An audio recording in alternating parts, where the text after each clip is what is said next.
আমাদের মাননীয় প্রতিমন্ত্রী জনাব মীর শাহে আলম ওনার আগের বক্তব্য দিতে গিয়ে আমার সম্পর্কে একটি তথ্য দিয়েছিলেন, যেই তথ্যটি অসত্য। মাননীয় স্পিকার, উনি ওনার বক্তব্যে বলেছিলেন যে আমাদের মাননীয় একজন সংসদ সদস্য ইশরাক হোসেন উনি একটি দাবিতে আন্দোলন চালিয়েছিলেন গত অন্তর্বর্তী সরকারের সময়।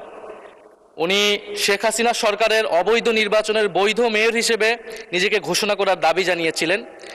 এবং আমার যতটুকু মনে পড়ে এই আন্দোলনটি বা ওনার এই দাবিটি ঘটেছিল 2025 সালের মে মাসে, যেই সময়টা আমি অন্তর্বর্তী সরকারের কোনো অংশ ছিলাম না। আমি অন্তর্বর্তী সরকার থেকে 2025 সালের ফেব্রুয়ারির শেষ সপ্তাহে পদত্যাগ করেছিলাম।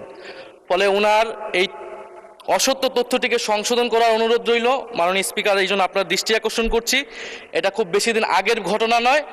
কারণ ওই আন্দোলনের পরে ওনার মনে থাকার কথা, উনি যেই ট্রফির কথা বলেছিলেন ওই আন্দোলনের পরে অন্তর্বর্তী সরকারের প্রধান ডক্টর মোহাম্মদ ইউনূস লন্ডন বৈঠকে গিয়ে মাননীয় সংসদ নেতার কাছে সেই ট্রফিটি দিয়ে এসেছিলেন।